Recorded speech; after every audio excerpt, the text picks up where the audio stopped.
ప్రజాపాలన పేరిట అధికారంలోకి వచ్చినటువంటి Congress party every Saturday Sunday వచ్చిందంటే మాత్రం ఇక వీకెండ్ అనగానే వాళ్ళకి ఒక హైడ్రా బుల్డోజర్ స్టార్ట్ చేసుకోవడం వచ్చి పేదల ఇళ్ళ మీద పడడం చూస్తున్నాం. ప్రస్తుతం మనం మల్లాపూర్ చౌరస్తా దగ్గర నుంచి కొంచెం లోపలికి వస్తే నిన్న నుంచి కూడా కొనసాగుతున్నటువంటి ఈ యొక్క కూల్చివేతల్లో భాగంగా ప్రస్తుతం మల్లాపూర్ దగ్గరలో ఉన్నాం, మల్లాపూర్ ప్రాంతంలో ఉన్నాం. నిన్న ఏదైతే ఎలాంటి నోటీసులు లేకుండా సడన్గా వచ్చేసి ఇక్కడికి వచ్చేసి మొత్తం కూడా ప్రజలకు సంబంధించినటువంటి బుల్డోజర్లతోటి ఈరోజు ఇక్కడ పేదల దాని మీద మొత్తం ఆడినటువంటి పరిస్థితి.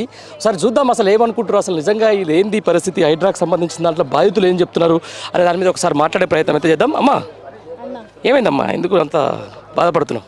బాధపడేది ఏం లేదన్నా, ఏముంది బాధపడేది. మేము నిన్న ఊరు వెళ్ళాము మాకు పక్కన వాళ్ళు ఫోన్ చేసే వరకు మేము వచ్చే వరకు మొత్తం మా ఇల్లంతా కూలగొట్టిరన్న. సామాన్ కూడా అందులోనే ఉన్నాయి మా ఇంట్లో. అసలు మీకు నోటీసులు ఏమైనా ఇచ్చిరా, ముందస్తు ఏమైనా చెప్పారు? నోటీస్ ఇవ్వలేదన్న, నోటీస్ ఇవ్వాలి. సరే మీరు మీది గవర్నమెంట్లో ల్యాండ్ ఉన్నప్పుడు మాకు ఒక నోటీస్ ఇవ్వాలి. మీరు ఇస్తే మేము ఏదన్నా ముందు జాగ్రత్త పడతాం. పోనీ మా సామాన్లన్నా తీసుకొని ఎక్కడన్నా రెంట్ కన్నా చూసుకొని ఉంటాం కదా అన్న. నేను ఊరు వెళ్ళే లోపట్లే నా ఇల్లు కూలిపోయి ఉందన్న. అక్కడ ఉందన్న. ఏం ముందస్తు ఏం చెప్పలేదా మీకు? సడన్ లో వచ్చేసి మీరు ఊరికి వచ్చే వరకు ఎందుకు ఇట్లా కట్ చేశారు? నోటిఫికేషన్ లేదా? ఇప్పుడు మీ దగ్గర ఉన్నాయి ఏంది? మీ దగ్గర రిజిస్ట్రేషన్ పేపర్స్ ఉన్నాయి అన్న, పక్కా డాక్యుమెంట్స్ ఉన్నాయి నా దగ్గర. నాకు ల్యాండ్ అమ్మిండ్రు, వాళ్ళు అమ్మినాక నేను ఏం చేసిన, నేను ఇవే పేపర్స్ డాక్యుమెంట్స్ బ్యాంకులో పెట్టి నేను లోన్ తీసుకొని 2 రేకుల రూమ్ కట్టుకున్నా అన్న. 2 రేకుల రూమ్లు ఉన్నాయి. ఎంత తీసుకున్నావు లోన్? 5 లక్షల లోన్ తీసుకున్నాను అన్న. బ్యాంకు లోన్ ఇచ్చిండు, రిజిస్ట్రేషన్ ఉంది, అన్ని ఉన్నాయి. నాకు బ్యాంకు లోన్ కూడా ఇచ్చింది అన్న. ఇప్పుడు నెలకు నేను 9,600 లోన్ కట్టుకుంటున్నా.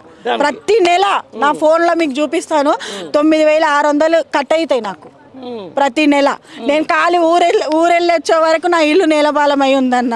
ఏం చెప్పారు అంత? దీనికి ఏం చెప్తారు వాళ్ళు? మరి నా ఇల్లు ఎందుకు కూడా కొడుతున్నావు అంటే అసలు ఏమీ లేదు, వాళ్ళు ఏమీ సమాధానం లేదు, తోసేస్తున్నారు. ఇంటి పక్క వాళ్ళు పాపం వాళ్ళు లేరు, ఊరెళ్ళిరు అంటే కూడా వాళ్ళని పక్కకు జరిపేసి మొత్తం కూలగొట్టేస్తున్నారు. ఇక లేడీస్ ఇట్లా అందరు లాఠీ చార్జ్ చేస్తున్నారు, మొత్తం జరిపేసేస్తున్నారు. లేడీస్ని అయితే నూకేస్తున్నారు. అవును. ఏ సంవత్సరంలో కొన్నాం మనం? ఇది 19లో కొన్నాను.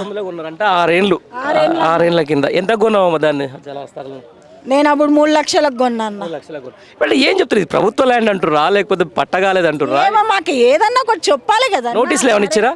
మాకైతే నోటీస్ లేదన్న. కరెంట్ బిల్ వస్తుంది నాకు ఎవ్రీ మంత్. కరెంట్ బిల్ వస్తుంది నా వాటర్ అంటే నాకు లేదన్న. మరి ఏంటి ఇట్లా మీ పేదల మీద ఇట్లా కూలగొడితే? ఇంట్లో తీసుకుంటాను వాటర్, నేను ఇంకా అప్లై చేసుకోలేదు. నేను మళ్ళీ ఇంటి నెంబర్ వచ్చిందా? ఇంటి నెంబర్ వచ్చింది, ఫ్లాట్ నెంబర్ ఉంటుంది.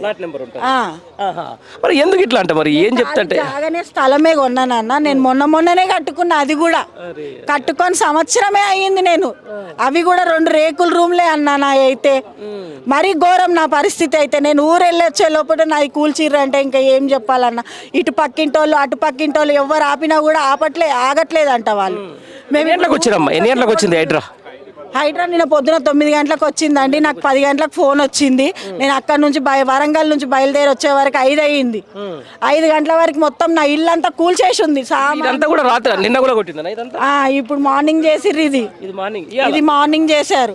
ఒకసారి ఎవరిలే ఇది? మరి ఇది మీకు తెలుసా? తెలిసిన వాళ్ళదా లేకపోతే ఏంది పరిస్థితి? గవర్నమెంట్ కెమికల్ జాగాని ఇరగొడతారు. ఇండస్ట్రియల్ ఏరియా కూడా కాదు కదా ఇది, ఇది కమర్షియల్. ఇది పావర్టీదే అసలు లెక్క చెప్పాలంటే. గవర్నమెంట్ చెరువు మీద కాదు ఇది, మాకు కాదు. ఇది లావణ్య మేడం అని ఉంది, మా లేవన మేడం అమ్మింది మాకు. ఈ పట్టె మొత్తం లావణ్య మేడం అమ్మింది. అందరూ మీకు పట్టాలు ఉన్నాయా? ఉన్నాయి సార్ మేడం, పేపర్లో ఉన్నాయి మా దగ్గర. మా ఇంటి పేరు మా పేరు మీద అయిపోయినాయి. ఏం చెప్పారు వచ్చి ఆపుతుంటే? ఏమని చెప్తారు? వాళ్ళు ఏం మాట చెప్తలేరు మాకు, వచ్చి ఇరగొట్టేస్తారు అంతే. అంతే, ఏం అడుగుతలేరు వాళ్ళు, ఏం దియాలిస్తలేరు అని ఇరగొట్టేస్తారు అంతే సార్. పోలీసులు ఎంతమంది వచ్చారు? పోలీసులు ఉన్నారు సార్, బాగా 50-60 మంది ఉన్నారు. ఎన్ని బుల్డోజర్లు వచ్చినాయి?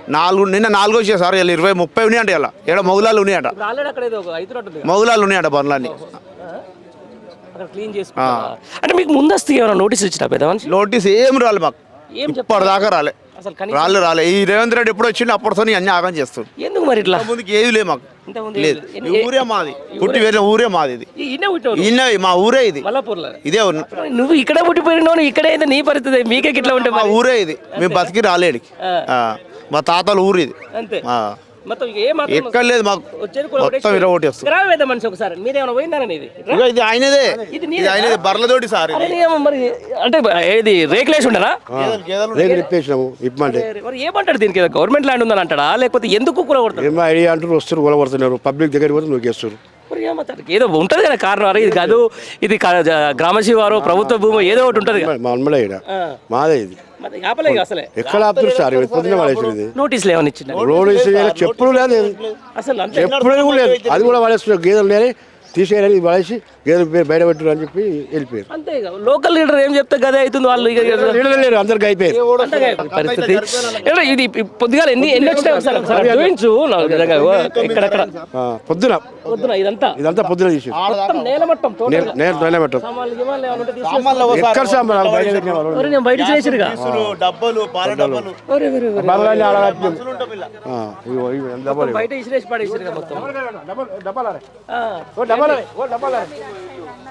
ఒరేయ్, గ్యాసులు వస్తున్నాం గ్యాస్ పొయ్యిలు కూడా బయట వేసేసారు కదా మొత్తము మొత్తం అంతా ఇదంతా ఆగమా చేసేసారు ఆ? తీసేస్తారు వాళ్ళు బస్సు పబ్లిక్ పోతే పోలీసులు కూడా దిగొస్తారు అంతే ఆ డబ్బాలు గిబ్బాలు అంతా అన్ని అంత దందనే ఖరాబ్ అయిపోయింది ఏ మాత్రం మేము రేవంత్ సంబంధం ఒక మాట చెప్పలేదు ఏం లేదు బ్రదర్ చెప్పిరా రేవంత్ రెడ్డి ఇంటికి కొట్టుకుపోయి కొట్టాలి గేదెల మేము ఈడ కొట్టాలి ఆయన ఇంట్లో కొడదాం ఈడ కొట్టాలి సార్ అంతేనా ఇక ఇట్లా అయింది కదా ఇక తెచ్చిపెట్టుకున్నాక ఎవరేం చేస్తారు ఏం కాదు అని ఇంత అన్యాయమా సార్ చెప్పాలి 10 రోజులు మాకు చెప్పులేదు గ్యాస్ మొత్తం దానికి మొత్తం ఎక్కడిదక్కడ ఎక్కడెక్కడ పడేసి పారేస్తారు కొడితే ఎక్కడికని పోవాలి మేము ఎక్కడికి బతుకుతారు ఏమో చలో పోయి ఇంకో ఇల్లు ఉన్నది మాకు ఇంకో జాగా ఉన్నది అన్నట్టు కాదు ఇక్కడనే బతుకుతాను ఇప్పుడు ఇప్పటి ఎవరు ఇస్తారు మాకు కిరాయికు అరే నిమ్మ ఇలా పేదల ప్రభుత్వం అంటారు ప్రజాపాలన అంటాడు మొత్తం ఇక్కడ మేము అందరిని చూసుకుంటామని చెప్పి చూస్తే నాకు ఇది ఉంది పరిస్థితి మరి అంటే ఏమైనా ముందస్తుగా నోటీసులు ఇచ్చి చెప్తారా నోటీసులు ఇయ్యలే ఏమి ఇయ్యలే మాకు చెప్పలే నేను ఒంటి మామిడిలా ఉండే ఇట్లా జేసీపీ వచ్చిందంటే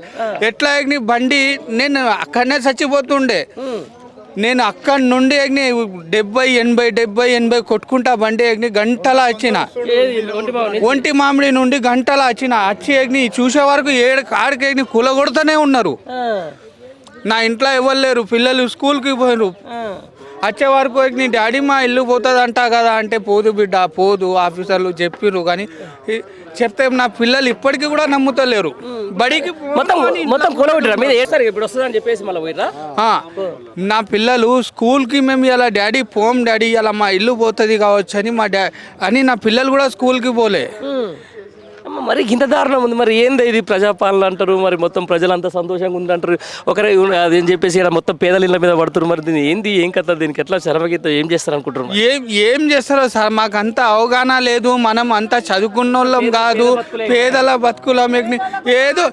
ఇప్పటిదాకా మా మొత్తం లైఫ్ లా ఎప్పటిదాకా మాకు ఇల్లు అనేది తెలియదు తీసేయాలి అదే అట్లా గవర్నమెంట్ ల్యాండ్ అయినప్పుడు నువ్వు పేదలకు ఒక ఆధారం చూపెట్టు అమ్మ గిన్నెలుండు నువ్వు ఇది తీసేస్తున్నావు అని చెప్పాలా అప్పుడు నువ్వు న్యాయం చేసినట్టు అయితే జనాలకి డబుల్ బెడ్రూమ్ ఇల్లు కట్టిస్తే వాళ్ళందరూ ఎక్కడో మూసి పక్కన డబల్ బెడ్రూమ్లు ఉన్న వాళ్ళకి పక్కా ఇండ్లు ఉన్నాయి అందరికి ఇట్లా లేని వాళ్ళ మీద ఇల్లు ఉన్నోళ్ళకే ఇల్లులు ఇచ్చిండు ఆయన ఇల్లులు ఉన్నోళ్ళకే ఇల్లు ఇచ్చిండు 10 సార్లు అప్లై చేసినాం మాకు ఏం లేదు ఉన్న ఇల్లు కూడా పైన ఉన్న ఇల్లు అంటే రూపాయి కష్టపడి ఉన్నది రూపాయి కష్టం వచ్చే వరకు కాకి అయిపోయింది నా ఇల్లు